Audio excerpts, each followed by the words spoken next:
Hi friends, good morning. இது உங்கள் tape IS academy. நாம் இன்னைக்கு மே 21ஆம் தேதிக்கான நடப்பு நிகழ்வுகள் பார்க்க இருக்கிறோம். வழக்கம் போல் இன்றைய நடப்பு நிகழ்வு கவனமாக பாருங்கள், நோட்ஸ் எடுத்துக்கிடுங்க.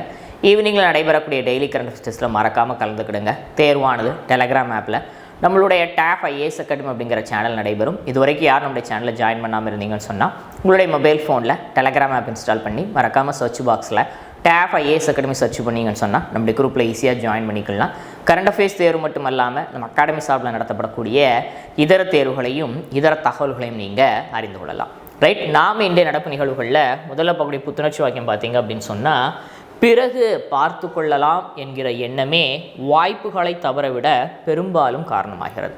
நாம் ஒரு செயலை செய்யணும்னு முடிவெடுத்துட்டோம் அப்படின்னு சொன்னால் அதை உடனடியாக செஞ்சு முடிச்சிடணும். இன்னும் 2 நாள் கழித்து பார்ப்போம், இல்லை நாளைக்கு பார்ப்போம், இல்லை இன்னொரு அரை மணி நேரம் கழித்து பார்ப்போம், இன்னொரு 1 மணி நேரம் கழித்து பார்ப்போம். இப்படி நம்ம என்ன ஆரம்பிச்சிட்டோம் அப்படின்னு சொன்னால் நம்முடைய வாய்ப்புகள் என்ன செய்கிறோம், பறிபேறும். நாம் அதில் முழுமையான வெற்றி அடைய முடியாது. சரியா?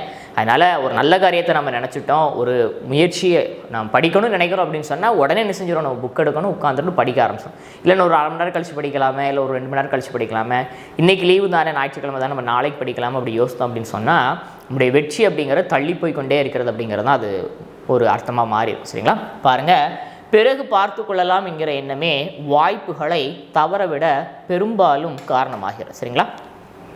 ரைட், நாம் இன்றைய நடப்பு நிகழ்வுகளில் முதல்ல ஒரு சில தினங்கள் பார்க்க இருக்கிறோம். அந்த அடிப்படையில் முதல்ல பார்க்கக்கூடிய தினம் என்ன அப்படின்னு சொன்னால், மே 21 world day for cultural diversity. சரிங்களா?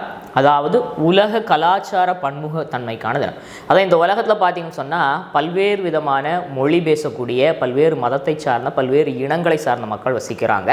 இந்த மக்களுக்கு மத்தியில் ஒரு ஒற்றுமையை ஏற்படுத்தணும் அப்படிங்கிறதற்காக, ஒரு புரிதலை ஏற்படுத்தணும் அப்படிங்கிறதற்காக இதர இனக்குழுக்களினுடைய, இதர மதத்தினுடைய விஷயங்களை தெரிந்து கொண்டு அவங்களையும் நம்மோடு இணைந்து வாழச் செய்வதற்கான, அதாவது இந்த உலகத்தில் யாருமே யாருக்கும் உயர்ந்தவங்களும் கிடையாது, தாழ்ந்தவங்களும் கிடையாது, மக்கள் அனைவரும் சரி நிகர் சமானம் தான்.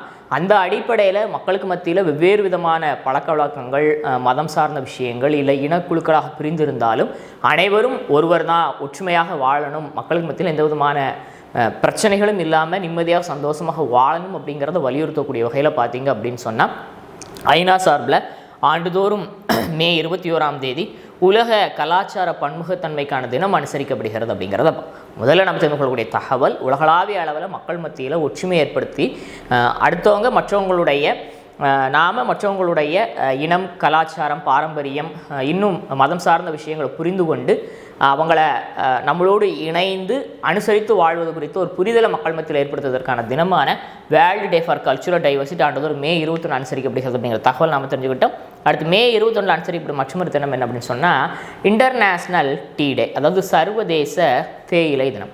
தேநீர் தயாரிப்பதற்கு மிக முக்கியமாக பார்த்தீங்கன்னு சொன்னால் தேயிலை தேவைப்படுகிறது. 5000 ஆண்டுகளுக்கு முன்னாலே பார்த்தீங்கன்னு சொன்னால் சீனாவில் முதல் முறையாக தேயிலை பயன்படுத்தப்பட்டதாக ஐநாவினுடைய ஆய்வறிக்கை தெரியப்படுத்துகிறது.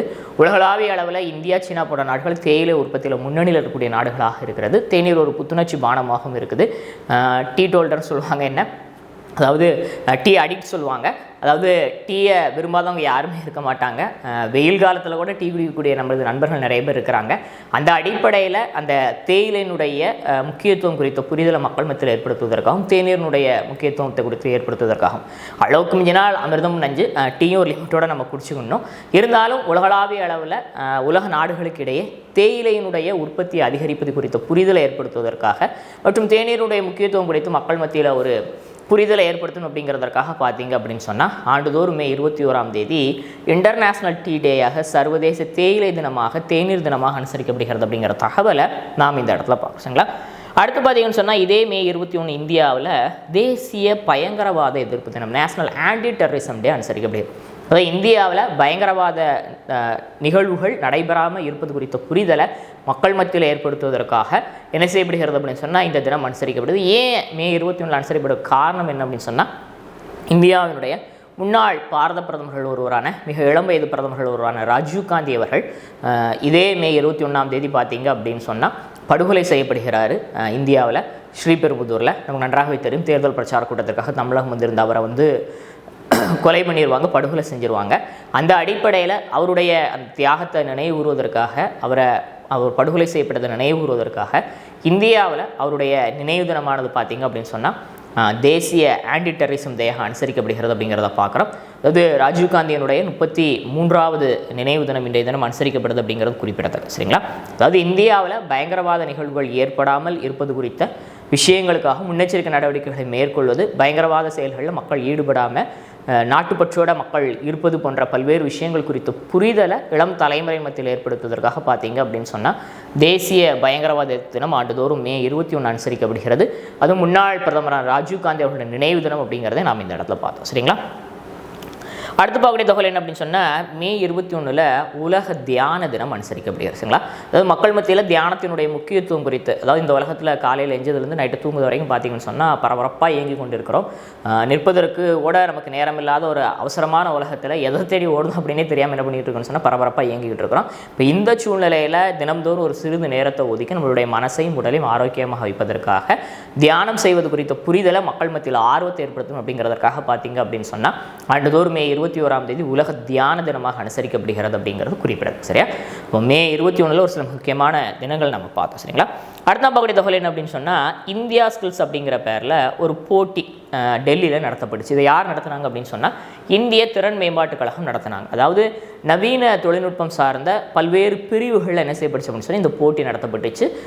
இளம் மாணாக்கர்கள் என்ன பண்ணாங்க, இளம் மாணாக்கர்கள்னால் பள்ளி படிப்பை முடித்திருக்கக்கூடிய கல்லூரிகளில் படிக்கக்கூடிய இந்த மாணாக்கர்கள் இருக்கிறாங்க இல்லையா, அவங்க இந்த போட்டிகளில் பங்கெடுத்து பல்வேறு வகையான பிரிவுகளில் கலந்து கொண்டாங்க. பல்வேறு வகையான புதுமையான தீர்வுகளை முயற்சிகளை அவங்க உருவாக்கியிருந்தாங்க. அந்த அடிப்படையில் இந்தியா முழுக்க நடத்தப்பட்ட இந்த போட்டிகளில் பார்த்தீங்கன்னு சொன்னால் தமிழகத்திலிருந்து நான் முதல்வன் திட்டத்தின் கீழே பயிற்சி பெற்ற 80க்கும் மேற்பட்ட மாணாக்கர்கள் என்ன பண்ணாங்க அப்படின்னு சொன்னால் டெல்லியில் நடைபெற்ற இந்த நிகழ்வுகளில் பங்கெடுத்துக்கிட்டாங்க. இதில் ஒட்டுமொத்தமாக பார்த்தீங்க அப்படின்னு சொன்னால் மாணாக்கர்கள் பல்வேறு போட்டிகளில் பங்கெடுத்து பதக்கங்களை கைப்பற்றின அடிப்படையில் கர்நாடக மாநிலம் 2வது இடத்தையும், ஒரிசா பார்த்தீங்க அப்படின்னு சொன்னால் முதலிடத்தையும் பிடிச்சிருக்குது. நம்மளுடைய தமிழ்நாடு சற்றேறக்குறைய 40 பதக்கங்களோட 3வது இடம் பிடிச்சிருக்கு அப்படிங்கிறதையும் பார்க்கும். சரியா? அதாவது நவீன தொழில்நுட்பம் சார்ந்த பல்வேறு பிரச்சனைகளுக்கு தீர்வுகளை வழங்கக்கூடிய ஒரு போட்டியாக பார்த்தீங்க அப்படின்னு சொன்னால் இந்திய திறன் மேம்பாட்டு கழகம் சார்பில் இந்தியா ஸ்கில்ஸ் அப்படிங்கக்கூடிய போட்டி டெல்லியில் நடத்தப்பட்டுச்சு. இதில் அதிகமான பதக்கங்களை பெற்று ஒடிசா முதலிடத்திலையும் கர்நாடகா 2வது இடத்துலையும் நம்மளுடைய தமிழ்நாடு 40 பதக்கங்களோட 3வது இடம் பிடிச்சிருக்கு அப்படிங்கிற தகவலை நாம் இந்த இடத்துல தெரிஞ்சுக்கிட்டோம். தமிழ்நாட்டிலிருந்து சற்றேறக்குறைய 80க்கும் மேற்பட்ட மாணாக்கர்கள் பங்கெடுத்து வெவ்வேறு பிரிவுகளில் வெவ்வேறு பதக்கங்களை கைப்பற்றியிருக்கிறாங்க. சரிங்களா? அதாவது 3 வகையான பதக்கங்கள் வழங்கப்பட்டுச்சு, தங்கம், வெள்ளி, வெண்கலம் சொல்லி. அதில் ஒட்டுமொத்தமாக பதக்கங்களின் அடிப்படையில் தமிழ்நாடு 3வது இடம் பிடிச்சிருக்கு. சரியா? அடுத்தாம் பார்க்கக்கூடிய தகவல் என்ன அப்படின்னு சொன்னால் இத்தாலி ஓப்பன் டென்னிஸ் போட்டி ரோமில் நடைபெற்ற ஆடவருக்கான ஒற்றையர் போட்டியினுடைய இறுதி சுற்றில் பார்த்தீங்க அப்படின்னு சொன்னால் ஜெர்மனியினுடைய அலெக்சாண்டர் ஸ்வரவ் தன்னுடைய இறுதிப் போட்டியில் சிலியினுடைய நிக்கோலோ ஜேரியை எதிர்த்து விளையாண்டார். ரொம்ப அற்புதமாக விளையாண்ட அலெக்சாண்டர் ஸ்வரவ் என்ன பண்ணியிருக்காரு சொன்னால் சாம்பியன் பட்டத்தை கைப்பற்றிருக்கிறாரு. 2017 இவர் இதே போட்டியில் என்ன பண்ணியிருந்தார் சொன்னால் சாம்பியன் பட்டத்தை கைப்பற்றிருந்தார். தற்போது 2வது முறையாக மீண்டும் என்ன பண்ணியிருக்காரு அப்படின்னு சொன்னால் இந்த போட்டியில் அவர் வின் பண்ணியிருக்கிறார் அப்படிங்கிறத நாம் இந்த இடத்துல பார்க்கணும். சரியா? ரைட். இப்போ நான் வச்சிருந்த தகவல் என்ன அப்படின்னு சொன்னால் ரோமில் நடைபெற்ற இத்தாலி ஓப்பன் டென்னிஸ் போட்டியில் ஆடவருக்கான ஒற்றையர் பிரிவில் ஜெர்மனி வீரர் அலெக்சாண்டர் ஸ்வரவ் தன்னுடைய இறுதிப் போட்டியில் சிலியினுடைய நிக்கோலோ ஜேரியை தோற்கடித்து 2வது முறையாக இந்த போட்டியில் சாம்பியன் பட்டத்தை கைப்பற்றியிருக்கிறார் அப்படிங்கிற தகவலை நாம் இந்த இடத்துல தெரிஞ்சுக்கணும். சரிங்களா? நெக்ஸ்ட் நான் பார்க்கக்கூடிய தகவல் என்ன அப்படின்னு சொன்னால் இங்கிலாந்தில் நடைபெற்ற இங்கிலாந்துடைய மிக முக்கியமான கால்பந்து தொடர்கள் ஒன்றான பிரீமியர் லீக் கால்பந்து போட்டி. இது 32வது சீசன். சரிங்களா? இப்போ இந்த சீசனில் யார் புள்ளிகள் அடிப்படையில் இறுதிப் போட்டியில் வின் பண்ணியிருக்கிறாங்க அப்படின்னு சொல்லி பார்த்தோம் அப்படின்னு சொன்னால் மான்செஸ்டர் சிட்டி அணி என்ன பண்ணியிருக்கிறாங்கன்னு சொன்னால் தொடர்ந்து 4வது முறையாக சாம்பியன் பட்டத்தை கைப்பற்றிருக்கிறாங்க. அதாவது இங்கிலாந்தில் நடைபெறக்கூடிய தரமான உயர்தரமான கால்பந்து போட்டிகளில் ஒன்று தான் என்ன அப்படின்னு சொன்னால் பிரீமியர் லீக். இந்த போட்டிகளில் இதுவரைக்கும் எந்த ஒரு அணியும் என்ன பண்ணது கிடையாது சொன்னால் தொடர்ந்து 4 முறை வெற்றி பெற்றது கிடையாது. அந்த அடிப்படையில் மான்செஸ்டர் சிட்டி அணி என்ன பண்ணியிருக்கு அப்படின்னு சொன்னால் தற்போது முதல் முறையாக தொடர்ந்து 4 தடவை வின் பண்ணி சாம்பியன் பட்டத்தை கைப்பற்றிருக்கிறாங்க. அவங்க ஒட்டுமொத்தமாக கைப்பற்றிருக்கக்கூடிய 8வது சாம்பியன் பட்டம் இது அப்படிங்கிறது குறிப்பிட முடியாத விஷயம். அதாவது ஒட்டுமொத்தமாக இது வரைக்கும் 8 போட்டிகளில் சாம்பியன் பட்டத்தை கைப்பற்றிருக்கிறாங்க 8 தடவை. ஆனால் தொடர்ந்து 4 தடவையாக என்ன பண்ணியிருக்கிறாங்கன்னு சொன்னால் இப்போ போன வருஷம் அதுக்கு போன வருஷம் சொல்லி தொடர்ந்து 4 முறையாக சாம்பியன் பட்டத்தை கைப்பற்றிருக்கும். சரியா? நாமத்தோட தகவல் இங்கிலாந்தில் நடைபெறக்கூடிய முதல் தரமான கால்பந்து போட்டிகளில் ஒன்றான பிரீமியர் லீக் கால்பந்து போட்டியில் மான்செஸ்டர் சிட்டி அணி 4வது முறையாக தொடர்ந்து சாம்பியன் பட்டத்தை கைப்பற்றிருக்கிறாங்க அப்படிங்கிற தகவலை நாம் இந்த இடத்துல தெரிஞ்சுக்கிட்டோம். அவங்க கைப்பற்றிருக்கக்கூடிய 8வது பட்டம் இது அப்படிங்கிறது குறிப்பிடுது. ஜப்பானில் உலக பாரா தடகள போட்டிகள் நடைபெற்று வருகிறது. இதில் வெவ்வேறு பிரிவுகளில் இந்திய வீராங்கனைகள் பதக்கங்களை கைப்பற்றிருக்கிறாங்க. அந்த அடிப்படையில் பார்த்தீங்க அப்படின்னு சொன்னால் T20 என அழைக்கப்படக்கூடிய 400 மீட்டர் ஓட்டத்தில் இந்திய வீராங்கனையான தீப்தி ஜீவன் என்ன பண்ணியிருக்கிறாங்க அப்படின்னு சொன்னால் தன்னுடைய பந்தய இலக்கு 55.07 வினாடிகளில் கடந்து தங்கம் கைப்பற்றியிருக்கிறாங்க. இவங்க அந்த டைமிங்கில் உலக சாதனையும் படைச்சிருக்கிறாங்க. இதற்கு முன்னால் உள்ள ரெக்கார்டை ஒரு சில வினாடிகள் மைக்ரோ செகண்ட் அந்த மில்லி செகண்டில் என்ன பண்ணியிருக்கிறாங்க அப்படின்னு சொன்னால் அவங்க பீட் பண்ணி இந்த வாட்டி அவங்க வந்து புதிய உலக மற்றும் தேசிய சாதனையோட இந்த பதக்கத்தை கைப்பற்றிருக்கிறாங்க அப்படிங்கிறத பார்க்குறோம். அடுத்து வட்டி எறிதல் சரிங்களா, F56 அழைக்கப்படக்கூடிய வட்டி எறிதல் போட்டியில் 41.80 மீட்டர் தூரம் வட்டி எறிந்து யோகேஷ் கதுனியா வெள்ளி கைப்பற்றி நாட்டுக்கு பெருமை சேர்த்திருக்கிறாரு. அடுத்து பாக்கியஸ்ரீ மெஹ்ரா வந்து F34 அழைக்கப்படக்கூடிய குண்டு எறிதலில் 7.56 மீட்டர் என்ன பண்ணியிருக்கிறாங்கன்னு சொன்னால் குண்டு எறிந்து வெள்ளி கைப்பற்றிருக்கிறாங்க அப்படிங்கிறத பார்க்கணும். இவங்க எல்லாருமே மாற்றுத்திறனாளி வீராங்கனைகள் அப்படிங்கிறது குறிப்பிடத்தக்க. சரியா, நாம தெரிந்த தகவல், ஜப்பானில் நடைபெற்று வரக்கூடிய உலக பாரா தடகள போட்டிகளில் T20 என அழைக்கப்படக்கூடிய 400 மீட்டர் ஓட்டத்தில் இந்திய வீராங்கனையான தீப்தி ஜீவன்ஜி உலக சாதனையோடு என்ன பண்ணியிருக்காங்கன்னா தங்கம் கைப்பற்றிருக்கிறாங்க. F56 என அழைக்கப்படக்கூடிய வட்டெறிதல் பிரிவில் யோகேஷ் கதுனியா என்ன பண்ணியிருக்காருன்னு சொன்னால் வெள்ளி கைப்பற்றி நாட்டுக்கு பெருமை சேர்த்திருக்கிறாரு. F34 என அழைக்கப்படக்கூடிய குண்டெறிதல் பிரிவில் பாக்கியஸ்ரீ மஹராவ் ஜாதவ் என்ன பண்ணியிருக்கிறாங்கன்னு சொன்னால் வெள்ளி கைப்பற்றி நாட்டுக்கு பெருமை சேர்த்திருக்கிறாங்க அப்படிங்கிறத பார்க்குறீங்களா. அடுத்த பார்க்கக்கூடிய தகவல் என்ன அப்படின்னு சொன்னால் ஈரான் அதிபர் மறைவு. சரிங்களா, ஈரானுடைய தற்போதைய 8வது அதிபராக யார் இருந்தாங்க அப்படின்னு சொன்னால் இப்ராஹிம் ரைசி அப்படிங்கிறவர் இருந்தார். சரிங்களா, இப்ராஹிம் ரைசி இவர் வந்து ஒரு எளிய குடும்பத்தை சார்ந்தவர். சரிங்களா, சின்ன வயதிலே வந்து அவங்களோட குடும்பம் வந்து ஒரு மத போதக குடும்பம். அவங்களுடைய ஃபேமிலி வந்து அந்த அடிப்படையில் இளம் வயதிலேயே மதம் சார்ந்த படிப்புகள் எல்லாம் படிச்சிருக்கிறாரு. 1960 அவர் பிறந்திருக்கிறாரு. 2021 பார்த்தீங்கன்னு சொன்னால் ஈரானுடைய அதிபராக தேர்ந்தெடுக்கப்பட்டிருக்கிறாரு. கடுமையான மதவாத சட்டங்களை நடைமுறைப்படுத்துவதில் ரொம்ப கடுமையான நபராக யார் அறியப்படுகிறார் அப்படின்னு சொன்னால் இப்ராஹிம் ரைசி அறியப்படுகிறார். அவர் ஆரம்ப காலகட்டங்களில் இருக்கும்போது பார்த்தீங்க அப்படின்னு சொன்னால் அங்கே ஈரானில் பல்வேறு குற்றச்சாட்டுகளில் தண்டிக்கப்படுவங்களை பல்வேறு குற்றச்சாட்டுகளில் குற்றம் சுமற்றப்பட்டு சிறைக்கு வரக்கூடியவங்களை நிறைய பேர் என்ன பண்ணியிருக்காரு அப்படின்னு சொன்னால் இவருடைய தலைமையிலான குழு வந்து மரண தண்டனை எல்லாம் விதிச்சிருக்கிறாங்க. அந்த அடிப்படையில் இவர் மேலே அமெரிக்கா பொருளாதார தடை கூட விதிச்சிருந்தாங்க அப்படிங்கிறது குறிப்பிடும்படியான விஷயம். சமீபத்தில் பார்த்தீங்கன்னு சொன்னால் இஸ்ரேலுக்கும் பாலஸ்தீனுக்கும் நடைபெறக்கூடிய அந்த போரில் ஹமாஸ் இயக்கத்தினருக்கு முழு ஆதரவு வழங்கி வந்த ஒரு மிக முக்கியமான நபர்கள் ஒருவராக யார் அறியப்பட்டார் அப்படின்னு சொன்னால் இப்ராஹிம் ரைசி அறியப்பட்டார் அப்படிங்கிறது குறிப்பிடும்படியான விஷயம். திடீரென நடைபெற்ற ஹெலிகாப்டர் விபத்தில் என்ன பண்ணியிருக்காருன்னு சொன்னால் அவர் விபத்தில் இறந்திருக்கிறார் அப்படிங்கிற தகவலை தான் நாம் இந்த இடத்துல பார்க்குறோம். சரிங்களா, அதாவது ஈரானுக்கும் அஜர்பைஜானுக்கும் இடையில் இருக்கக்கூடிய அந்த எல்லை பகுதியில் பார்த்தீங்கன்னு சொன்னால் அராஸ் அப்படிங்கக்கூடிய ஒரு நதி ஓடுது. இந்த நதியில் இரு நாடுகளும் இணைந்து ஒரு அணை ஒன்று கட்டியிருக்கிறாங்க. அது 3வது அணை. இந்த 3வது அணை திறப்பு விழாவுக்காக தான் என்ன பண்ணியிருந்தார் சொன்னால் ஈரான் அதிபர் வந்து அந்த நிகழ்விடத்துக்கு போயிருந்தார். அங்கேருந்து திறப்பு விழாவில் கலந்து கொண்டு அங்கேருந்து கிளம்பியிருக்கிறாரு. அவர் கூட வெளியுறவுத்துறை அமைச்சர் உட்பட ஒரு 8 மூத்த அதிகாரிகளோட பயணம் பண்ணாங்க. அவர் பிரயாணம் பண்ண ஹெலிகாப்டர் திடீரென பார்த்தீங்க அப்படின்னு சொன்னால் மோசமான வானிலை காரணமாக ஒரு மலைப்பகுதியில் விழுந்து வந்து விபத்துக்குள்ளாச்சு. அதில் அவர் உட்பட அந்த ஹெலிகாப்டரில் பயணித்த அனைவருமே என்ன பண்ணியிருக்கிறாங்கன்னு சொன்னால் இறந்து போயிருக்கிறாங்க அப்படிங்கிறத பார்க்குறோம். சரிங்களா, இந்திய அரசாங்கம் கூட அவருடைய மறைவுக்கு பார்த்தீங்கன்னு சொன்னால் இன்றைய தினம் தேசிய துக்கம் அனுசரிக்கிறாங்க அப்படிங்கிறது குறிப்பிட முடியாத விஷயம். ஈரானில் 5 நாட்கள் துக்கம் அனுசரிக்கப்படுவதாக சொல்லப்பட்டிருக்குது. அடுத்த தேர்தல் நடைபெற்று புதிய அதிபர் தேர்ந்தெடுக்கக்கூடிய வரைக்கும் பார்த்தீங்க அப்படின்னு சொன்னால் இடைக்கால அதிபராக முகமது முக்பர் அப்படிங்கிறவர் தற்போதைக்கு தேர்ந்தெடுக்கப்பட்டிருக்கிறார் அப்படிங்கிறத நம்ம பார்க்குறோம். முகமது முக்பர் வந்து நாட்டினுடைய முதலாவது துணை அதிபராக பொறுப்பில் இருந்தவர் அப்படிங்கிற பெருமைக்குரியவர். சரிங்களா, ரைட். அப்போ நாமத்தினோட தகவல் என்ன அப்படின்னு சொன்னால் ஈரானுடைய 8வது அதிபராக தற்போது பதவியில் இருந்த இப்ராஹிம் ரைசி ஈரான் மற்றும் அஜர்பைஜான் எல்லையில் நடைபெற்ற ஒரு நிகழ்வுகளில் கலந்து கொண்டு ஒரு டேம் ஒன்று திறந்து வச்சுட்டு அங்கேருந்து கிளம்பும்போது ஹெலிகாப்டரில் ஏற்பட்ட மோசமான வானிலையினால் ஏற்பட்ட விபத்தில் காலமானார் அப்படிங்கிற தகவலை பார்த்தும் அவரோடு இணைந்து பிரயாணம் செய்த அனைவருமே என்ன பண்ணாங்கன்னு சொன்னால் அந்த விபத்தில் இறந்து போனாங்க அப்படிங்கிறது குறிப்பிட முடியாத விஷயம். 1960 பிறந்தவர் 2021 ஈரானுடைய புதிய அதிபராக பொறுப்பு கொண்டவர் அப்படிங்கிறது குறிப்பிடும்படியான விஷயம். அது மட்டும் இல்லாமல் தற்போது புதிய இடைக்கால அதிபராக பார்த்தீங்கன்னா முகமது முக்பர் அப்படிங்கிற நியமிக்கப்பட்டிருக்கிறார் அப்படிங்கிறத நம்ம பார்க்கணும். சரிங்களா,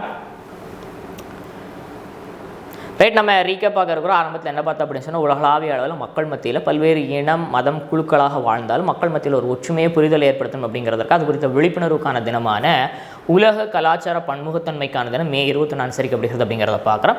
அடுத்ததாக பார்த்தீங்கன்னு சொன்னால் தேயிலை உற்பத்தியை அதிகரிப்பது தேநீருடைய முக்கியத்துவம் குறித்து மக்கள் மத்தியில் விழிப்புணர்வு ஏற்படுத்தணும் அப்படிங்கிறதுக்காக ஆண்டுதோறும் மே 21 இன்டர்நேஷனல் டீ டேயாக அனுசரிக்கப்படுகிறது அப்படிங்கிறத பார்க்குறோம். அதே போல் பார்த்தீங்கன்னு சொன்னால் இந்தியாவில் முன்னாள் பாரத பிரதமர் ராஜீவ்காந்தி அவர்கள் படுகொலை செய்யப்பட்டதை நினைவு கூறுவதற்காக அவருடைய நினைவு தினம் இந்த வருடம் அவருடைய 33வது நினைவு தினம். அவருடைய நினைவு தினமான மே 21 இந்தியாவில் பார்த்தீங்கன்னா தீவிரவாதத்திற்கு எதிரான நடவடிக்கைகளை மேற்கொள்வது குறித்த விழிப்புணர்வு மக்கள் மத்தியில் ஏற்படுத்துவதற்காக தேசிய ஆன்டி டெரரிசம் டே அனுசரிக்கப்படுகிறது அப்படிங்கிற தகவலை நாம் இந்த இடத்துல தெரிஞ்சுக்கிட்டோம். மக்கள் மத்தியில் தியானத்தினுடைய முக்கியத்துவம் குறித்து விழிப்புணர்வு ஏற்படுத்தி தினந்தோறும் ஒரு சிறிது நேரமாவது தியானம் செய்யணும் அப்படிங்கிறதற்கான விழிப்புணர்வு ஏற்படுத்துவதற்காக உலக தியான தினம் பார்த்தீங்கன்னு சொன்னால் மே 21 அனுசரிக்கப்படுகிறது அப்படிங்கிறத பார்த்தோம். அடுத்து பார்த்தீங்கன்னு சொன்னால் இந்திய திறன் மேம்பாட்டு கழகம் சார்பில் நவீன தொழில்நுட்பம் சார்ந்த பல்வேறு போட்டிகள் இந்தியா ஸ்கில்ஸ் அப்படிங்கிற பேரில் புதுடெல்லியில் நடைபெற்று இதில் தமிழகம் சார்பில் நான் முதல்வன் திட்டத்தில் பயிற்சி பெற்ற ஒட்டுமொத்தமாக ஒரு 86க்கும் அதிகமான மாணாக்கர்கள் என்ன பண்ணாங்க சார் நிகழ்வுகளை பங்கெடுத்துக்கிட்டாங்க. வெவ்வேறு பிரிவுகள் நடத்தப்பட்ட போட்டிகளில் கலந்து கொண்டு பதக்கப்பட்டியலில் தமிழ்நாடு 40 பதக்கங்களோட 3வது இடம் பிடிச்சிருக்கு அப்படிங்கிறத பார்த்து முதல் இடத்துல ஒடிசாவும் 2வது இடத்துல கர்நாடகம் இருக்குது அப்படிங்கிறதையும் பார்த்தோம். சரிங்களா? ரோமில் நடைபெற்ற இத்தாலியன் ஓப்பன் டென்னிஸ் போட்டியில் ஆடவருக்கான ஒற்றையர் இறுதி சுற்று போட்டியில் ஜெர்மனி வீரரான அலெக்சாண்டர்ஸோ தன்னுடைய இறுதிப் போட்டியில் சிலியினுடைய நிக்கோலோ ஜேரியை தோற்கடித்து சாம்பியன் பட்டத்தை கைப்பற்றிருக்கிறார்.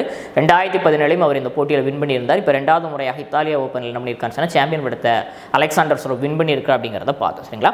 அடுத்து 32வது சீசனான பிரீமியர் லீக் கால்பந்து போட்டி இங்கிலாந்தில் நடைபெற்று இதில் இறுதிப் போட்டியில் பார்த்தீங்கன்னு சொன்னால் மான்செஸ்டர் சிட்டி அணி தொடர்ந்து 4வது முறையாக சாம்பியன் பட்டத்தை கைவச்சிருக்கிறாங்க.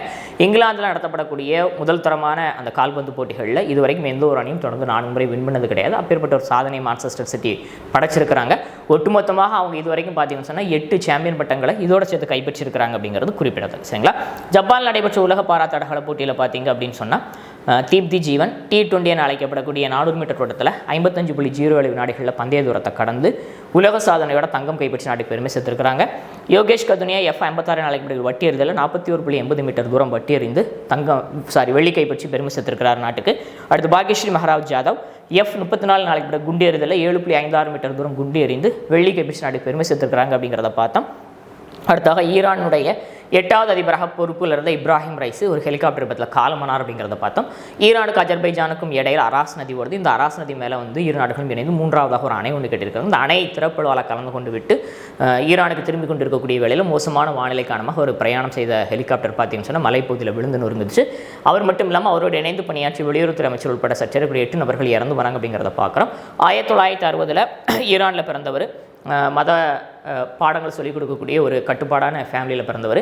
2021 ஈரானுடைய அதிபராக பொறுப்பேற்றிருக்கிறார். அவருடைய அந்த கட்டுப்பாடான விஷயங்களுக்காக உலகளாவிய அளவில் ஒரு பக்கம் அந்த நாட்டு மக்களால் ஒரு பக்கம் போற்றப்பட்டாலும் மறுபக்கம் தூற்றம் படக்கூடியவர் யார் அப்படின்னு சொன்னால் இப்ராஹிம் ரைசி.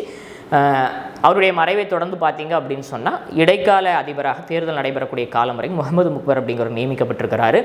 இந்தியா உட்பட பல்வேறு உலக நாடுகளும் அவருடைய இறப்புக்கு அஞ்சலி செலுத்துகிறாங்க. அது மட்டும் இல்லாமல் இன்றைக்கி இந்தியா பார்த்தீங்கன்னு சொன்னால் ஒரு நாள் தேசிய துக்கம் அனுசரிக்கிறாங்க அப்படிங்கிற தகவலையும் நாம் இந்த இடத்துல பார்க்கணும். சரிங்களா? இன்றைய நடப்பு நிகழ்வுகள் உங்களுக்கு பயனளிக்கக்கூடிய வகையில் இருந்திருக்கும் நான் நினைக்கிறேன். இந்த வீடியோ உங்களுக்கு பிடிச்சிருன்னு சொன்னால் லைக் பண்ணுங்கள், ஷேர் பண்ணுங்கள், சப்ஸ்கிரைப் பண்ணுங்கள்.